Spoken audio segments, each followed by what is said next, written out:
صبح ازل یہ مجھ سے کہا جبرائیل نے، جو عقل کا غلام ہو وہ دل نہ کر قبول۔ بوبکر عمر عثمان و علی، بوبکر عمر عثمان و علی، یاران نبی میں سب سے جلی، بوبکر عمر عثمان و علی، اصحاب محمد حق کے ولی، بوبکر عمر عثمان و علی، یاران نبی میں سب سے جلی، بوبکر عمر عثمان و علی، بوبکر عمر عثمان و علی۔ اسلام نے جن کو عزت دی، اسلام کو قوت جن سے ملی، اسلام نے جن کو عزت دی، اسلام کو قوت جن سے ملی، اسلام نے جن کو عزت دی، اسلام کو قوت جن سے ملی، ایمان کی روایت جن سے چلی، بوبکر عمر عثمان و علی، یاران نبی میں سب سے جلی، بوبکر عمر عثمان و علی، اصحاب محمد حق کے ولی۔ اعوذ باللہ من الشیطان الرجیم، بسم اللہ الرحمن الرحیم، نحمد و نصلی علی رسولہ الکریم، اما بعد، معزز سامعین، السلام علیکم ورحمۃ اللہ وبرکاتہ۔ حمد و ثنا رب ذوالجلال کے لیے جو تخت عظمت جلال پر ہمیشہ سے متمکن ہے اور ہمیشہ رہے گا۔ اس کی قدرت کاملہ یہ کہ سمندروں میں مد و جزر کا پیدا کرنے والا، رات اور دن کا بنانے والا، خزاں و قدر کا مالک و مختار ہے، عزت اور ذلت کا دینے والا وہی پروردگار ہے، زندگی اور موت اسی کے ہاتھ ہے۔ ہم اسی کے حمد و ستائش بیان کرتے ہیں، اسی کی بڑائی کی راگ الاپتے ہیں کہ اس خلاق اکبر نے جو عظیم احسان ہم پر کیا وہ یہی کہ امت محمدیہ میں پیدا فرمایا اور خود اس امت کی تعریف فرمائی کہ تم بہترین امت ہو، لوگوں کو برائیوں سے روکتے ہو، بھلائیوں کی طرف بلاتے ہو۔ درود و سلام سید العرب والعجم جمیل الشیم صاحب الجود والکرم صلی اللہ علیہ وسلم کی ذات اقدس پر کہ جس ذات گرامی نے عرب کے بدووں اور خانہ بدوشوں کو تاریخ انسانی کے کاروان کا سالار بنا دیا۔ بزرگوں اور دوستو، والذین معه اشداء علی الکفار رحماء بینہم، وہ لوگ جو ایمان کی حالت میں اللہ کے نبی صلی اللہ علیہ وسلم کا دیدار کیے، صحابہ کہلائے، اور صحابہ کے جو مدارج اللہ سبحانہ تعالیٰ نے بیان فرمائے کہ آپس میں ایک دوسرے کے لیے حلیم، ایک دوسرے کے غمگسار، ایک دوسرے کا درد بانٹنے والے، لیکن دشمنوں کے معاملے میں بڑے اشد تھے۔ آج ایک ایسے صحابی رسول کا تذکرہ آپ سماعت فرمائیں گے جنہیں اللہ کے نبی صلی اللہ علیہ وسلم نے فرمایا کہ یہ بہت بہادر اور بہت اچھے شہسوار ہیں۔ یعنی اللہ کے نبی صلی اللہ علیہ وسلم ہجرت کر کے جب مدینہ منورہ پہنچے تو وہاں پر قبیلہ بنو عبد الاشہل کے جن لوگوں سے ملاقاتیں ہوئی، اور پھر نہ صرف یہ بلکہ یہ اسید بن حضیر جو قبیلہ بنو عبد الاشہل کے دوسرے سردار ہیں، یہ حضرت مصعب بن عمیر کے ہاتھ پر ایمان تو لاتے ہیں، لیکن اپنی ان کی ذاتی جو کیفیتیں تھیں، یعنی ان کا باپ جو حزیر ہے، حزیر الکتائب کہلاتا تھا، یعنی اس زمانے میں کامل، جس کو تیرنا آتا، شہ سواری آتی، تیر اندازی آتی، نیزہ بازی آتی، تلوار چلانا جانتا، تو اسے کامل کا لقب دیا جاتا تھا۔ اور یہ اپنے قبیلے کے بہت بہادر اور شجاع انسان تھے۔ ان کے باپ اسید بن حضیر کے حزیر الکتائب، جن کا جو اس زمانے میں اوس و خزرج کی جب لڑائیاں ہوئیں، یعنی یثرب کی اس سرزمین کے اوپر، تو اتنا زیادہ لڑے کہ آخر میں تھک گئے، اور تھک ہار کر اس بات کے لیے متفق ہو گئے کہ اس زمانے کا جو سب سے بڑا منافق تھا عبداللہ بن ابی بن سلول، اسے جو بادشاہ بنانے کے جو معاملہ طے پایا تھا، ایک کروڑیوں کا تاج بھی تیار کیا گیا تھا اس کے لیے، اور پھر جب اللہ کے نبی صلی اللہ علیہ وسلم آ گئے تو سارے کا سارا معاملہ ختم ہو گیا۔ یعنی حزیر الکتائب اس باز کی جنگ میں جو سب سے زیادہ یعنی اپنی قوت کا استعمال کیے، اور جب ہاری ہوئی فوج بھاگنے لگی تو اپنے نیزے کو اپنے پیر میں گاڑتے ہوئے تمام لوگوں کو پھر پلٹاتے ہوئے، جوش دلاتے ہوئے کامیابی اور کامرانی حاصل کی۔ عمر بن نعمان جو خزرج کا سردار تھا وہ تو میدان کارزار ہی میں کام آ گیا، لیکن حذیر بھی زخموں سے اتنے چور چور ہو گئے کہ ان کی زندگی بھی بات باقی نہ رہی، انہی زخموں کے اندر ان کا بھی وصال ہو گیا۔ مرنے سے پہلے انہوں نے ابو اشعری یعنی حضرت سعد کو انہوں نے اپنا جانشین بنایا، اور اسید بن حذیر ان کے ساتھ رہے یا ان کے معاون بن کر رہے۔ اس انداز سے یہ قبیلے کی سرداری سعد بن معاذ رضی اللہ تعالیٰ کو سونپی گئی، اور اس کے بعد حیات اسید بن حذیر بھی مکمل طور پر حضرت سعد کا انہوں نے ساتھ ہر قدم پر دیا۔ اور یہاں معاملہ یہ ہوا کہ جب حضرت مصعب بن عمیر آگے مدینہ منورہ، ایک معلم بنا کر جب بھیجے گئے اللہ کے نبی صلی اللہ علیہ وسلم نے، جن کو اسد بن زرارہ کے پاس وہ رہے۔ اسد بن زرارہ کا اور حضرت سعد بن معاذ کا جو رشتہ تھا خالزاد بھائی کا، اسی لیے حضرت سعد بن معاذ نے اسید بن حذیر سے یہ کہا کہ میرے خالزاد بھائی اسد بن زرارہ کے پاس ایک شخص آیا ہوا ہے اور وہ اپنے دین سے لوگوں کو منحرف کر رہا ہے، تم جاؤ اور اسے وہاں سے ہٹا دو۔ چنانچہ اسید بن حذیر بڑے جوشیلے آدمی تھے، بہت جوش کے ساتھ وہاں پر پہنچے، اور اسد بن زرارہ کے ساتھ مصعب بن عمیر کو دیکھنے کے بعد بہت گرمی کے ساتھ ان سے گفتگو کی کہ آپ کیوں آئے ہوئے، کس نے بلایا آپ کو، کیوں یہاں سے نہیں چلے جاتے، یہاں کے لوگوں کو کیوں منحرف کر رہے ہو، ان کے دین سے کیوں ان کو دور کر رہے ہو، اس انداز سے بہت ساری باتیں کی۔ لیکن ادھر حضرت مصعب بن عمیر کا عالم یہ کہ اللہ کے نبی صلی اللہ علیہ وسلم کے صحبت یافتہ، فیض یافتہ،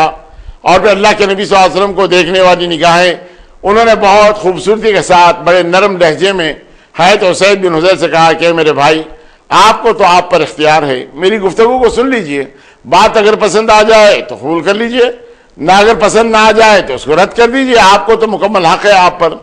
یہ بات اتنی زیادہ واضح انداز میں اور اس دل نشین انداز میں انہوں نے کہی کہ حضرت اسید بن حذیر نے کہا کہ ہاں بیان کرو، کیا بیان کرنا چاہتے ہو؟ تو انہوں نے اسلام کی خوبیوں کو بیان کرتے ہوئے جب تلاوت کلام پاک شروع کر دی تو اس کے بعد اسید بن حذیر نے روکتے ہوئے کہا کہ بتاؤ اسلام میں داخل ہونے کی شرط کیا ہے؟ آپ نے بتایا کہ آپ پاک ہو جائیے، کپڑوں کو پاک کر لیجئے، 2 رکعت نماز ادا کر لیجئے، اشہد ان لا الہ الا اللہ و اشہد ان محمد رسول اللہ کا اقرار کر لیجئے، آپ داخل اسلام ہو گئے۔ اس کے بعد اسید بن حذیر داخل اسلام ہونے کے بعد انہوں نے جاتے ہوئے کہا کہ ایک شخص اور آئے گا، اگر اس پر تم قابو پالو تو پھر یثرب کی سرزمین پر تمہاری رکاوٹ کوئی نہیں بنے گا، بلکہ یہاں تمام کا تمام دین اسلام پھیل جائے گا۔ اس انداز سے جاتے ہوئے انہوں نے حضرت سعد بن معاذ رضی اللہ تعالیٰ کو بھیج دیا، لیکن حضرت سعد کی نگاہوں نے دیکھا کہ اسید بن حذیر جاتے ہوئے جس رنگ میں تھے وہ آتے ہوئے اس رنگ میں نہیں بلکہ یہ بدلے ہوئے ہیں۔ وہ فوراً سمجھ گئے کہ کچھ نہ کچھ بات ضرور ہے۔ بہت خوبصورتی کے ساتھ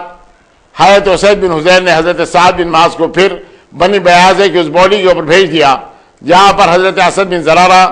اور حضرت مصعب بن عمیر بیٹھے ہوئے تھے۔ حضرت مصعب بن عمیر پر وہ بھی بڑے برہم ہوئے، انہوں نے بھی اسی خوش اسلوبی کے ساتھ ان سے کہا کہ میرے بھائی میری گفتگو کو سن لیجئے، بات اگر پسند آ جائے تو قبول کر لیجئے، بات اگر نہ پسند آئے تو اسے رد کر دیجئے، آپ کو تو حق ہے آپ پر۔ اس انداز سے گفتگو جب کیے تو کہا کہ ہاں بیان کرو، تو اسلام کی خوبیوں کو انہوں نے بیان کیا کہ مسلمان غلط بیانی سے کام نہیں لیتا، مسلمان جھوٹ نہیں بولتا، مسلمان چوری نہیں کرتا، مسلمان زنا نہیں کرتا، مسلمان خرابیوں میں نہیں آتا، مسلمان کسی کی حق تلفی نہیں کرتا، مسلمان ان تمام برائیوں سے، زناکاری سے تمام بچا رہتا ہے، اپنے پڑوسیوں کی عزت کرتا ہے، اپنے بڑوں کی عزت کرتا ہے۔ اس کے بعد جب تلاوت کلام پاک شروع کی تو اس وقت حضرت سعد بن معاذ نے کہا کہ رک جاؤ، پہلے یہ بتاؤ کہ داخل اسلام ہونے کی شرط کیا ہے؟ انہوں نے پھر اسی انداز سے کہا کہ اپنے آپ کو پاک کر لیجئے، کپڑوں کو پاک کر لیجئے، اشہد ان لا الہ الا اللہ و اشہد ان محمد رسول اللہ کا اقرار کر لیجئے، 2 رکعت نماز ادا کر لیجئے، آپ داخل اسلام ہو گئے۔ اس انداز سے جب حضرت سعد بن معاذ اسلام لا لیے تو پورا قبیلہ بنو عبدالاشل یعنی اس غروب آفتاب سے پہلے سارے کے سارے داخل اسلام ہو گئے، جن کی تعداد 70 تھی، سوائے ایک اسرائیم کے، وہ بھی غزوہ احد کے اندر شریک ہو جاتے ہیں، اسلام لاتے ہیں اور اس کے بعد درجہ شہادت پر فائز ہو جاتے ہیں۔ اس کے بعد ہوا یوں کہ حضرت اسید بن حذیر اللہ کے نبی صلی اللہ علیہ وسلم سے ملنے کے لیے یعنی بیت عقبہ میں آپ شریک رہے اس وقت، جبکہ 73 مرد اور 2 عورتیں ساتھ تھیں، اس وقت جا کر اللہ کے نبی صلی اللہ علیہ وسلم کے دستِ اقدس پر ایمان لائے تو اللہ کے نبی صلی اللہ علیہ وسلم نے 12 آدمیوں کو ان تمام قبائل کے اوپر انہوں نے قائد مقرر کیا، تو اسید بن حضیر کو بھی انہوں نے اوس کے قبیلے میں جب 3 آدمیوں کو لیا تو آپ کو بھی ان لوگوں کا سردار مقرر کیا. اور اس کے بعد جب اللہ کے نبی صلی اللہ علیہ وسلم مدینہ منورہ آ گئے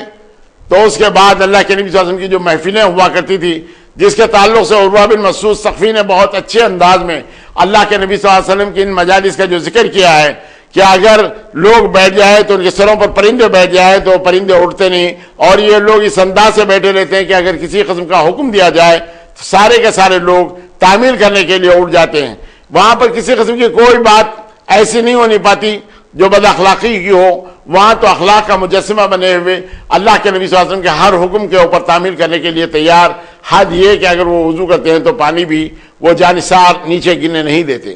اس انداز سے عروہ بن مسعود ثقفی نے اہل قریش کے سامنے یہ بات جو رکھی. یہاں اللہ کے نبی صلی اللہ علیہ وسلم کا طریقہ کار یہ ہوا کرتا، نماز فجر کے بعد اللہ کے نبی صلی اللہ علیہ وسلم پلٹ جاتے، صحابہ کرام سے پوچھتے کہ کوئی باہر سے وفود آئے ہوئے ہیں یا کسی نے کوئی خواب دیکھا ہے، کسی کو کوئی سوال کرنا ہے، کوئی مسئلہ کسی کو پوچھنا ہے.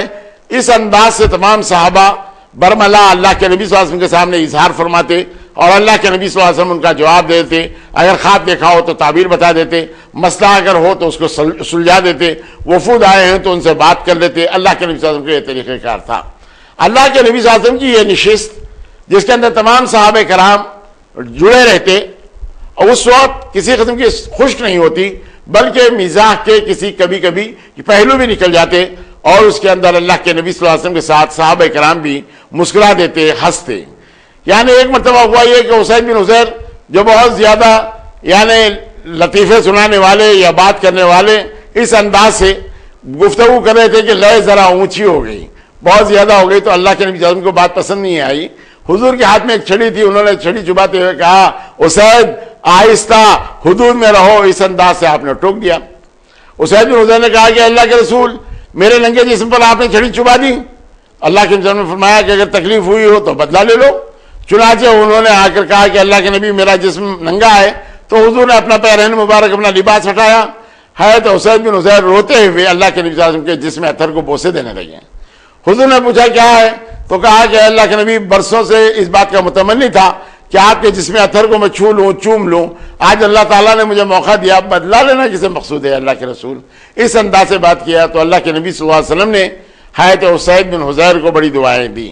حضرت اسید بن حضیر بڑے شجاع اور بڑے بہادر تھے. اللہ کے نبی صلی اللہ علیہ وسلم ہر معاملے کے اندر ان سے مشورہ کیا کرتے تھے، اس لیے کہ وہ صاحب الرائے تھے. اور معاملہ یہ ہوا کہ جب اللہ کے نبی صلی اللہ علیہ وسلم غزوہ بدر میں جانے کے لیے تیار ہوئے تو اعلان اس بات کا ہوا تھا کہ ابو سفیان بن حرب کے قافلے کو روکنا ہے. یعنی میدان کارزار کی کوئی بات نہیں آئی تھی. میدان کارزار کا فیصلہ تو وادی زفران میں ہوا، اس لیے کہ یہ قافلہ جا چکا اور ایک لشکر جرار آ گیا تو اس وقت کیا کرنا ہے. تو صحابہ کرام نے اس وقت مشورے دیے تھے جس کے اندر حضرت سعد بن معاذ نے بھی مشورہ دیا تھا. اب معاملہ یہ ہے کہ جب یہ کامیابی اور کامرانی کے ساتھ جب اللہ کے نبی صلی اللہ علیہ وسلم یعنی شہر مدینہ کی طرف پلٹے تو اس وقت راستے میں آ کر آپ نے استقبال کیا حضرت اسید بن حضیر نے اور کہا کہ اے اللہ کے رسول اگر یہ بات معلوم ہوتی کہ آپ جنگ پر جا رہے ہیں تو قطعی طور پر ہم اپنے آپ کو مدینہ منورہ میں نہ رکھتے بلکہ ہم ہر قدم پر آپ کے ساتھ رہتے. لیکن چونکہ آپ نے اس بات کی اجازت دی تھی کہ ابو سفیان بن حرب کے قافلے کو روکنا ہے اس لیے میں رکا رہا، ورنہ میں ضرور حاضر ہوتا اور آپ کے ساتھ رہتا. اللہ کے نبی صلی اللہ علیہ وسلم نے تصدیق فرمائی کہ تم سچ کہتے ہو. اور اس کے بعد پھر وہ موقع آیا. اس بات کو تو تعصب تھا کہ میں بدر میں شریک نہیں ہو سکا، لیکن جب غزوہ احد میں شریک ہونے کا موقع ملا تو اپنے تلوار کے بڑے جوہر دکھائے اور اس کے بعد اللہ کے نبی صلی اللہ علیہ وسلم کے حفاظتی دستے کے اندر اپنے آپ کو شامل رکھا. اور پھر اللہ کے نبی صلی اللہ علیہ وسلم پر بھی کسی قسم کی کوئی بات آنے نہ پائے اسی لیے مستعد اور تیار رہے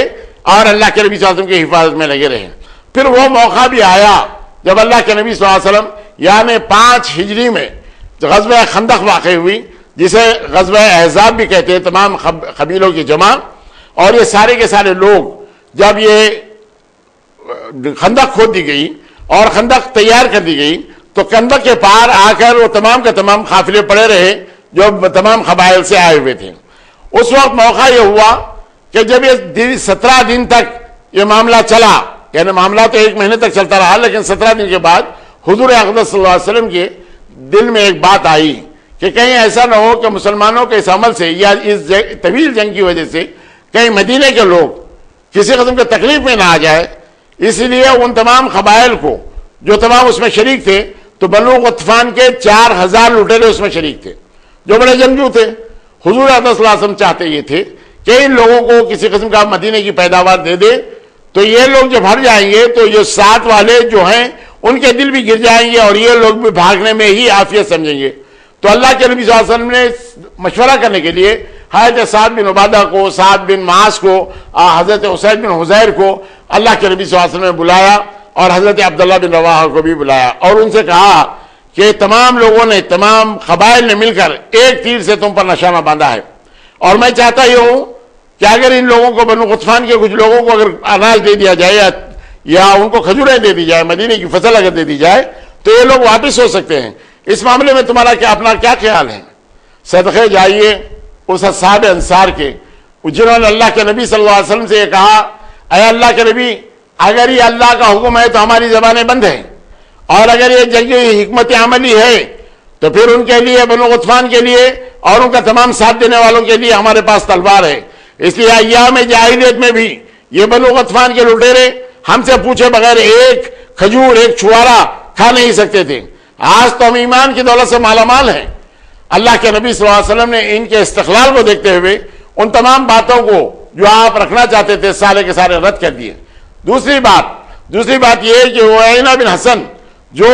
سردار تھا بنو غطفان کا، وہ اللہ کے نبی صلی اللہ علیہ وسلم کی بارگاہ میں جو بیٹھا تو ایسے پیر پھیلا کے بیٹھا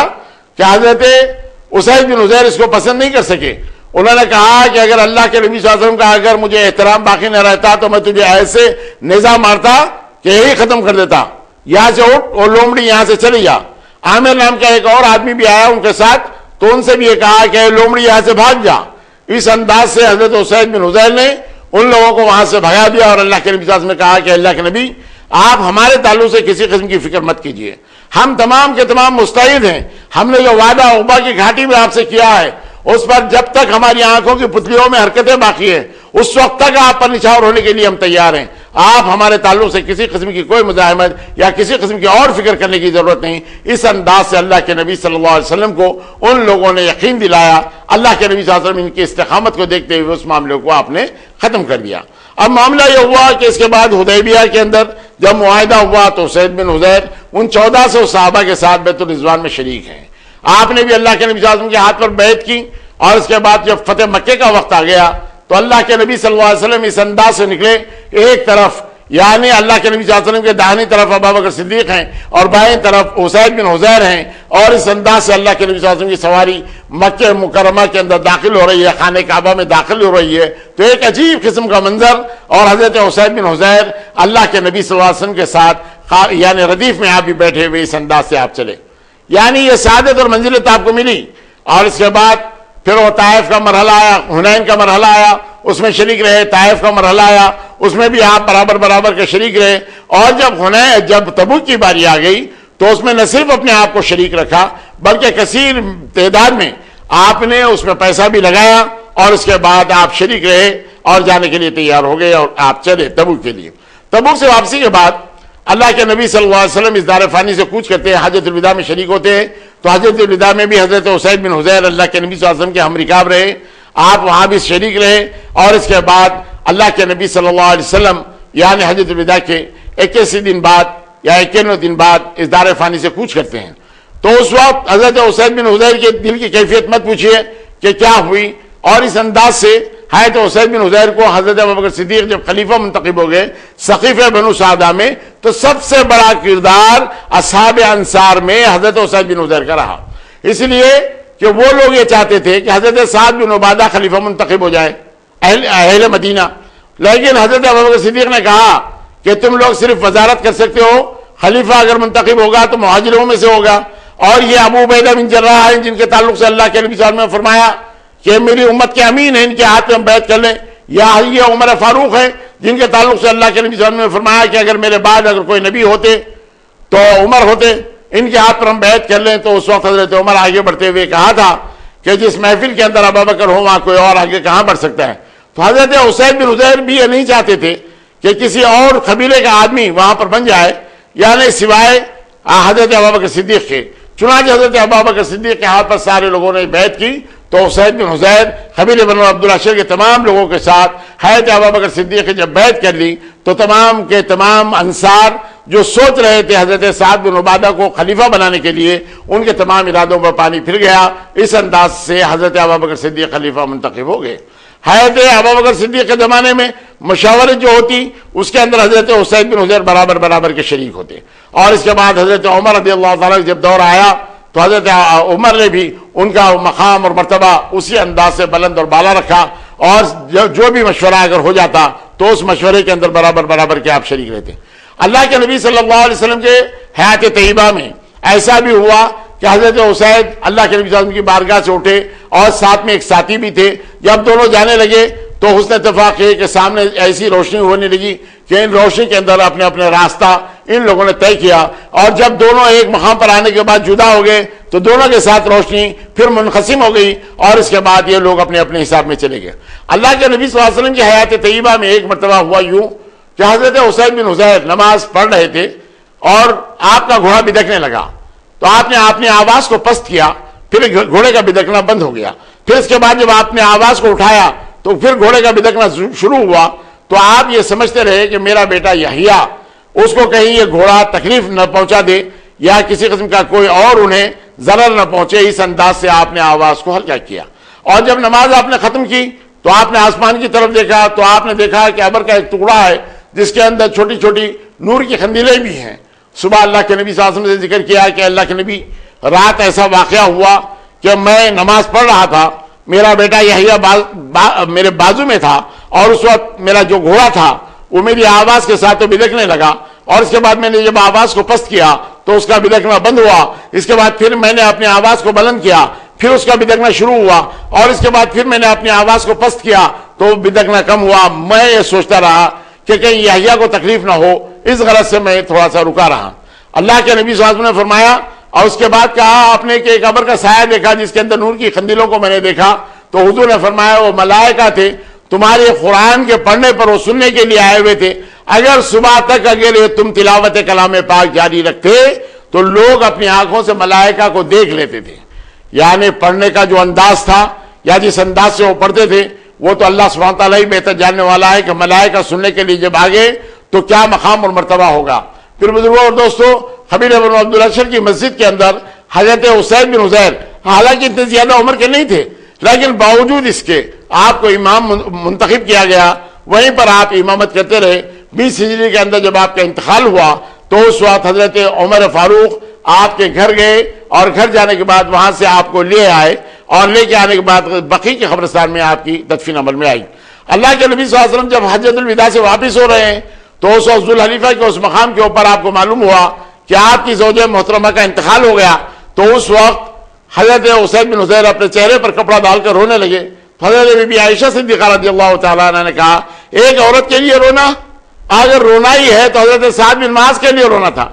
رونا تو ایک عورت کے لیے نہیں ہے۔ تو اس وقت انہوں نے کہا بی بی محترمہ آپ نے بہت سچ کہا، آپ نے بہت سچ کہا۔ حضرت بی بی عائشہ صدیقہ رضی اللہ تعالیٰ عنہ کے پاس حضرت اسید بن حضیر کا مقام، حضرت سعد بن معاذ کا مقام اور حضرت قتادہ کا جو مقام تھا وہ بہت زیادہ بلند اور بالا تھا۔ بزرگوں اور دوستوں، میں آپ کو ایک بات بتا دوں کہ جب حضرت بی بی عائشہ صدیقہ رضی اللہ تعالیٰ عنہ کا وہ ہار گم گیا اور اس کے بعد آپ ڈھونڈنے کے لیے گئیں، وہ واقعہ بنو مستلق کا ہے، یعنی جنگ غزوہ بنو مستلق جو ہونے والی تھی اس کے اندر اللہ کے نبی صلی اللہ علیہ وسلم کے ساتھ پہلی مرتبہ منافقین مدینہ بھی شریک تھے۔ اور پھر جب بی بی محترمہ ہار دیکھنے کے بعد واپس آ گئیں، واپس آنے کے بعد اپنے مقام پر تھیں، صفوان اسلمی کے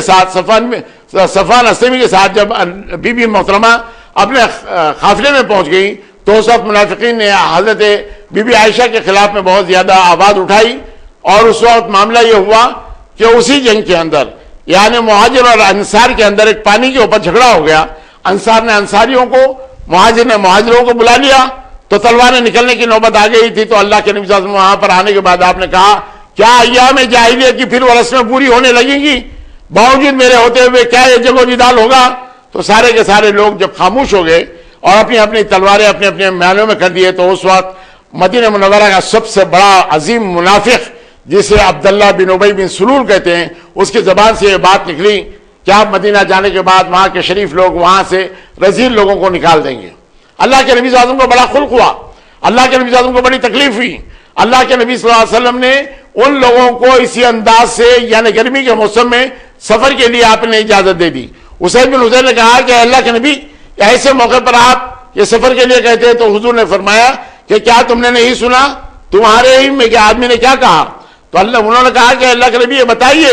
کس نے ایسی بات کہی ہے، اگر اس کا تعلق بنی اوس سے ہوگا تو میں اسے ختم کر دوں گا، اگر خزرج سے ہوگا اگر آپ حکم دیں تو میں اسے بھی ختم کر دوں گا. حضرت سعد بن عبادہ نے کہا کہ نہیں، اگر کوئی خزرجی ہے تو تم اسے قتل نہیں کر سکتے. حضرت اسید بن حضیر نے کہا کہ اگر اللہ کے رسول حکم دیں تو ہم اس آدمی کو بھی نہیں چھوڑیں گے جس کے تعلق سے اللہ کے نبی صلی اللہ علیہ وسلم حکم دیے. معاملہ بڑھنے والا تھا، اللہ کے نبی صلی اللہ علیہ وسلم نے افہام و تفہیم کرتے ہوئے اس معاملے کو ختم کیا. لیکن دوستو یہاں معاملہ یہ ہوا کہ وہ عبداللہ بن ابی بن سلول کا ایک بیٹے تھے جو عبداللہ سچے اور پکے مسلمان تھے، منافقت ان میں کسی قسم کی کوئی نہیں تھی. مدینے کی جب سرحد آ گئی تو اپنے اونٹ سے اترے اور اپنے باپ کے اونٹ کو باندھتے ہوئے کہا کہ اگر تم اس بات کا اقرار کرو گے کہ عزت اللہ اور اللہ کے رسول کے لیے ہے تو تم مدینے کے اندر داخل ہو سکو گے، ورنہ میں اپنی تلوار سے ہی تم کو ختم کر دوں گا. وجہ دوستو یہ تھی، حضرت عبداللہ نے آ کر یعنی عبداللہ بن ابی بن سلول کے بیٹے نے آ کر اللہ کے نبی صلی اللہ علیہ وسلم سے یہ کہا تھا کہ اللہ کے نبی اگر میرے باپ کو قتل کرنے کے لیے آپ نے کسی اور کو حکم دیا ہو، میں اپنے باپ کو بہت زیادہ چاہنے والا ہوں، کہیں جہنم میرا مقدر نہ بن جائے، اسی لیے آپ وہ حکم مجھے دیجئے، میں اپنے ہاتھوں اپنے باپ کو ختم کر دوں گا. اس وقت اللہ کے نبی صلی اللہ علیہ وسلم نے فرمایا کہ عبداللہ جب تک وہ ہم میں ہیں ہم ان کو برداشت کر لیں گے. چنانچہ اب موقع یہ آیا کہ بیٹے نے باپ کا راستہ روک دیا اور اس بات کا اقرار کرنے کے بعد داخل کروں گا. تو چنانچہ انہوں نے اقرار کیا عزت اللہ اور اللہ کے رسول کے لیے. اس وقت جب اللہ کے نبی صلی اللہ علیہ وسلم کو یہ بات معلوم ہوئی تو کہا عبداللہ انہیں چھوڑ دو، جب تک یہ ہم میں ہے ہم ان کو برداشت کر لیں گے. اس انداز سے عبداللہ بن ابی بن سلول کا داخلہ اندر ہوا. اللہ کے نبی صلی اللہ علیہ وسلم کو جو خلق ہوا، اللہ کے نبی صلی اللہ علیہ وسلم کو جو تکلیف ہوئی حضرت بی بی عائشہ کے اوپر تہمت دھرنے سے اور یہاں مہاجر اور انصار کے اندر جھگڑا ہونے سے، تو اس لیے اللہ کے نبی صلی اللہ علیہ وسلم نے اتنا زیادہ دیر تک ان لوگوں کو چلایا کہ جب قافلہ رکا تو سارے کے سارے لوگ تمام نیند کے آغوش میں آ گئے، یعنی وہ تمام باتوں کو وہ بھول گئے. اس انداز سے اللہ کے نبی صلی اللہ علیہ وسلم نے بسا اوقات ایسے کام کیے. اس وقت کو برداشت کرنے کے لیے حضرت اسید بن حضیر قطعی طور پر تیار نہیں تھے کہ اللہ کے نبی صلی اللہ علیہ وسلم کو کوئی تکلیف ہو اور میں اس کو برداشت کر لوں. تو چنانچہ معاملہ یہ ہوا ایک مرتبہ اور اللہ کے نبی صلی اللہ علیہ وسلم کے ساتھ حضرت بی بی عائشہ صدیقہ رضی اللہ تعالی عنہا سفر میں ہے. آپ کا ہار اتفاقاً پھر گم گیا. تو اس وقت اللہ کے نبی صلی اللہ علیہ وسلم نے چند جانثاروں کو، جس میں حضرت اسید بن حضیر اور ان کے چند ساتھی تھے، ان لوگوں کو پھر وہ ہار دیکھنے کے لیے جب بھیج دیا آپ نے، تو وہ جنگل میں رہنے کے بعد کسی قسم کا کوئی پانی نہیں ملا اور ان لوگوں نے بغیر وضو کیے کہ ویسے ہی نماز ادا کر لی، اس لیے کہ وقت تنگ ہو رہا تھا. آنے کے بعد اللہ کے نبی صلی اللہ علیہ وسلم نے اس بات کا ذکر کیا کہ اللہ کے رسول ہم جنگل میں تھے، پانی کی محتاجی تھی، پانی ملا نہیں، اسی لیے ہم لوگوں نے ایسے ہی نماز پڑھ لی. فوراً احکامات تیمم آ گئے. اس وقت حضرت اسید بن حضیر بول پڑے اللہ سبحانہ تعالیٰ حضرت ابوبکر صدیق کے خاندان کا بھلا کرے،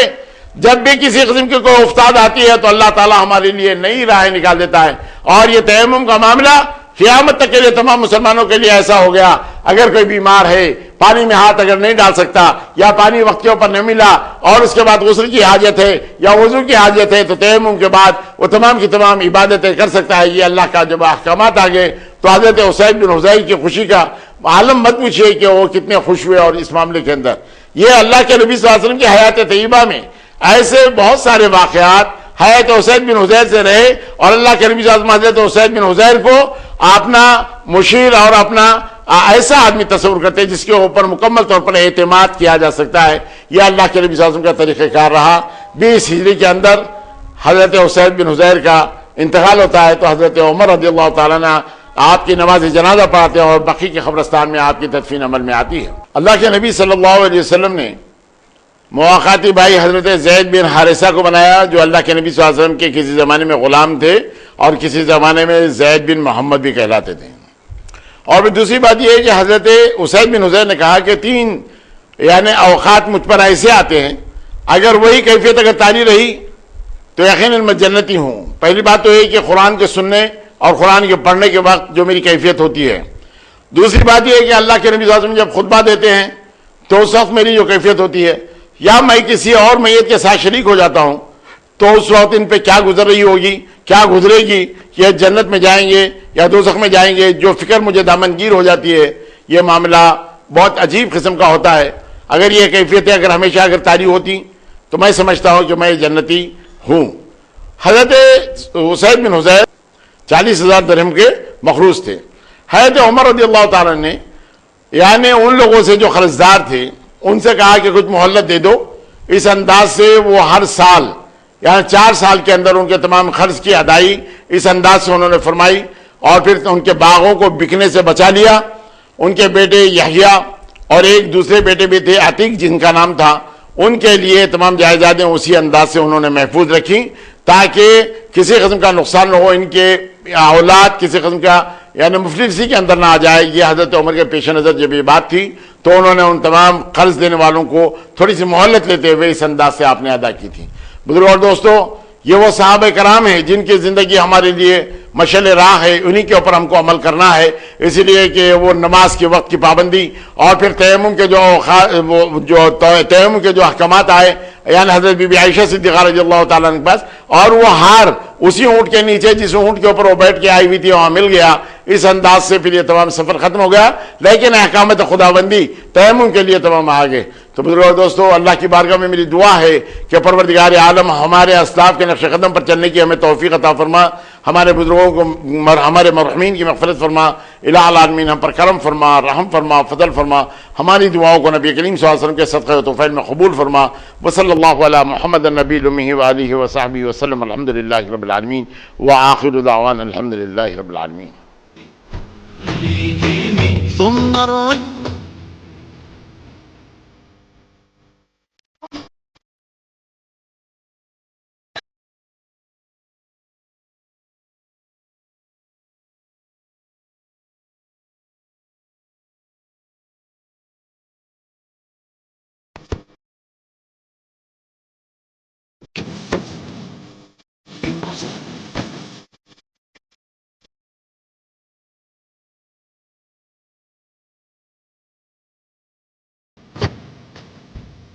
يا ربي